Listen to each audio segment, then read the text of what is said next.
Gunas dá goibh a chuirde is mis ONP agus siad é leabhar-mheas agus in leabhar bheith a bheasa go mniu ná ceann ar a méid sú leis le fada an lá is ailsiú ar dhá leabhar de chuid chathlaí Sándair agus an ceann áire seo na Mairbh a Dil agus is dá go bhfuil roinnt leabhar le Réics Carló léite agus léir-mheasta a gom ar an gceannail seo. Siad é an chéad leabhar tá nua ailse agus tá buachas mór dó le Roisin Adams atá tar éis.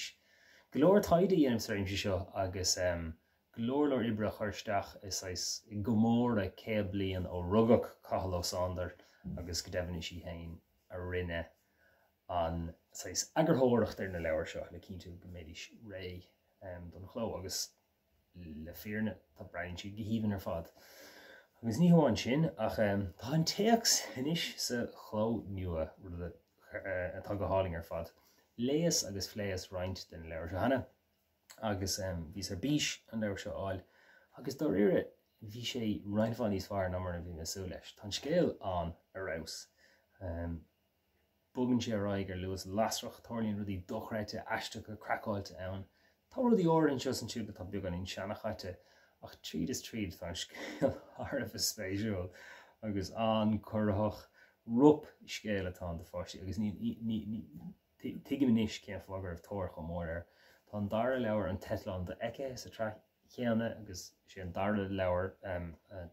atá nuailse agus sian go méid go leannig sé sin LMTR den scéal seo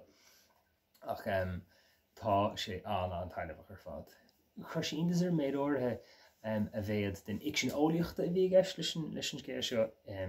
beidir bhfuil ceann ó cúig cín de scéalta Réics Carló an bleachtar aáil ó thráid ar gur léite gom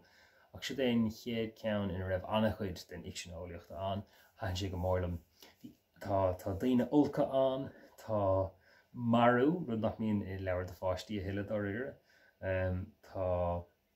na tagartí sin a bhfuil álas agin orthe is scéalta Réics Carló do ilíocht agus de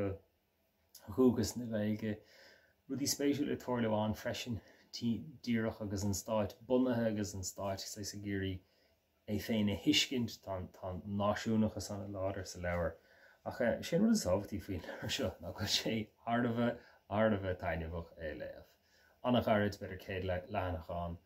agus intigí go leor tócha beidir go meid sé ábhríonn dúshlánach do fáistíonn le nniu ach fós hain tan scéal an bhilta go deo agus bhfuiln go mór tá sú go mór ginion for achló ar an trethar fad tá bhéhí nó beidir na cí is fearr mar is cinnte go bhfuil an leabhar seo roinntháin níos fearr na roinnta na cí eile léime Eachtraí Réics Carló ach dá bhéhí beidir fithe nó trocha leabhar a chuirmach arís is mé bheith Mairbh buíoch nó fiú cuaig nó deigín na cí is fearr fad bheith an san go deogam an tú tá sé fíorheachar teachtar na coip na tháinig mé ar chláam acu i tamalaí ná hin. Tá siad ancostasach an áite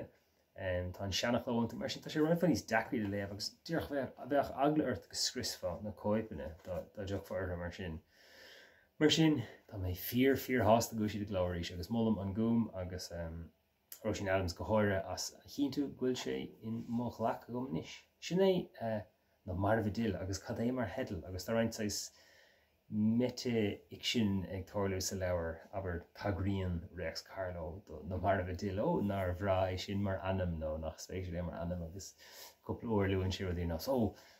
ní tharlóg sé seo ach an uorscéadach tá ruúd seo bhaid níos meas an sin nó tá sé seo tórú agus le héint ach an scéal bhfuil mé an sult deás na Mairbh a Dil le Cathal ó Sándair. Slán tá mína chuirde.